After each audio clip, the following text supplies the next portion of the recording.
au halachot d'une personne qui a, donc après avoir consommé, mangé un aliment, donc on sait qu'on a des prières à faire après avoir consommé l'aliment. D'accord. Bien sûr, il faut lire un peu la halachot pour qu'on connaisse un peu.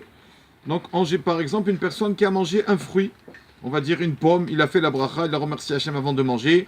Baouchata Hachem, le Kulmech Olam, Boré Péréaït, ça a fait la bénédiction, un fruit de l'arbre. Et après avoir mangé cette pomme, donc c'est à peine un volume conséquent, donc un fruit entier, d'accord.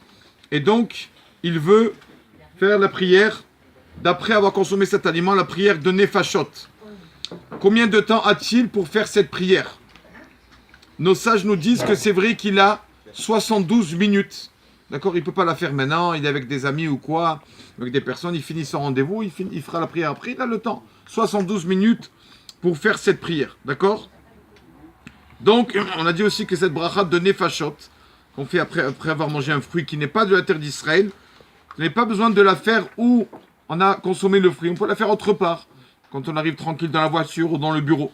Donc, on peut la faire. Baruch Hashem, il n'y a rien qui nous empêche de la faire. Mais quand il faut savoir, c'est vrai que c'est 72 minutes, mais c'est mieux de le faire le plus vite possible. Pourquoi? Parce qu'on sait que quel est le temps pour faire une prière après avoir mangé un fruit, par exemple, c'est le temps d'avoir digéré. Et quand il mange un peu, ça se digère vite. D'accord. Donc peut-être le temps est beaucoup moins que ça. Moi, quand on mange beaucoup, ça prend au moins 72 minutes. Mais quand la personne il mange un petit truc, un morceau, d'accord, ça se digère beaucoup plus vite. Donc c'est pour ça que le mieux qu'une personne il fasse attention, dès qu'il finisse de manger, d'accord, c'est tout simplement une habitude à avoir. J'ai mangé ma pomme, dès que j'ai fini de manger, pour pas rentrer dans des problèmes de bénédiction, je dois faire, je dois pas faire et tout, direct je fais ma bracha de Nefashot qui dure exactement maximum 6-7 secondes. Vraiment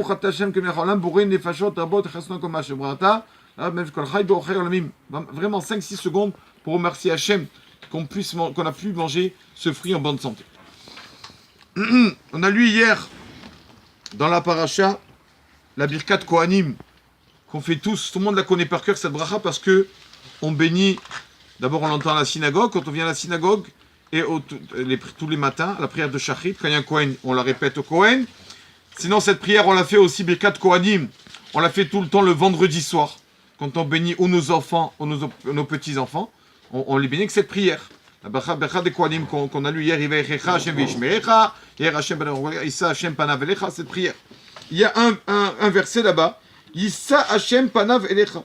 Dieu tournera vers toi sa face. Qu'est-ce que veut dire ce verset? Nous disent nos sages que Akadosh Baruch Hu, Dieu regarde comment la personne se conduit. C'est-à-dire que quand une personne, il a par exemple devant lui une action à faire, il n'est pas obligé de la faire. Il fait en plus, il dit bon, je ne suis pas obligé de faire ça, mais je vais le faire quand même. Alors quand une personne qui se conduit comme ça, qui fait plus que ce qu'il doit faire, il ajoute à ce qu'il doit faire, il fait en plus pour Hachem, alors Hachem il tourne sa face vers lui, il dit comme toi tu t'es conduit, tu as fait ça, tu as fait plus que ce que tu devais faire, je vais faire pour toi plus que tout. Amen. Comme ça une personne, il faut savoir qu'une personne, il fait des choses, bon je suis pas obligé de faire ça moi, je suis pas obligé.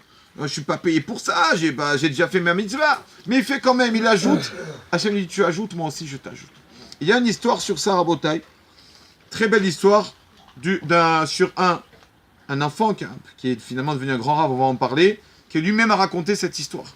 Il raconte qu'il étudiait donc en Pologne. Et vous savez qu'en Pologne, à la yeshiva, il n'y avait pas d'internat. Chaque élève qui étudiait à la yeshiva, il devait se trouver une famille qui pourrait l'accueillir pour le nourrir, le loger, etc. Et il y avait cet enfant, ce rave là, qui raconte quand il était donc enfant, et il cherchait, quand il arrivait à la yeshiva, donc il cherchait un endroit.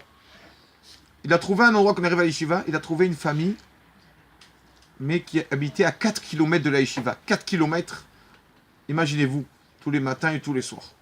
Mais lui, pour la Torah, pour le monde de la Torah, il a fait ça. 4 km, tous les jours, il marchait pour pouvoir manger et après mieux étudier. Dormir là-bas et mieux étudier. Et pendant combien de temps? Pendant 7 ans. Pendant 7 ans, il n'y a rien, il n'y a pas de maison qui se libérée dans les alentours de la yeshiva. Et lui, il marchait comme ça, 4 km pendant 7 ans, imaginez. Et un jour, arrive le directeur de la yeshiva et lui dit, écoute, c'est un grand jour aujourd'hui. Qu'est-ce qui se passe, Rabbi? J'ai trouvé une maison en face de la yeshiva pour toi. Tu vois tes efforts, tu as 7 ans, tu as entre guillemets galéré, j'ai trouvé pour toi une maison à côté de la yeshiva. Ça y est, pour rester étudier tard, tu marches, même pas une minute, tu dors là-bas, tu reviens le matin à l'heure que tu veux. Hachem, il t'a sauvé. Merci Rav. C'est le matin, il était tout content. Il dit, quel soulagement. 2 heures après, arrive un élève à la yeshiva, un nouvel élève. Bonjour, bonjour, un nouvel élève qui se renseigne, est-ce que vous êtes au courant, est-ce qu'il y a une maison, il étudie la Torah, est-ce que peut-être il y a quelque chose aux alentours et tout. Et cet ancien élève là, qui a 7 ans de yeshiva, il dit au nouvel élève, écoute, tu pouvais pas tomber mieux. On a trouvé aujourd'hui une maison en face de la yeshiva. En face. En face, tu marches là-bas, tu reviens. C'est Hachem qui t'a envoyé ça. Et... mais c'est rare d'habitude de trouver comme ça. Il a dit, c'est Hachem qui t'a envoyé. Qu'est-ce que tu veux? Ne te plains pas. Prends. Et donc, il lui donne sa place. Il lui donne sa place. Donc, il a donné, regardez le cadeau qu'il lui a fait. Après qu'il a 7 ans, il a marché comme ça 4 km. Il a continué à marcher pour quelqu'un d'autre, pour lui donner sa place proche de la yeshiva. On raconte que 6 mois après, donc les nazis sont arrivés dans cette ville là-bas, avec des centaines de soldats. Et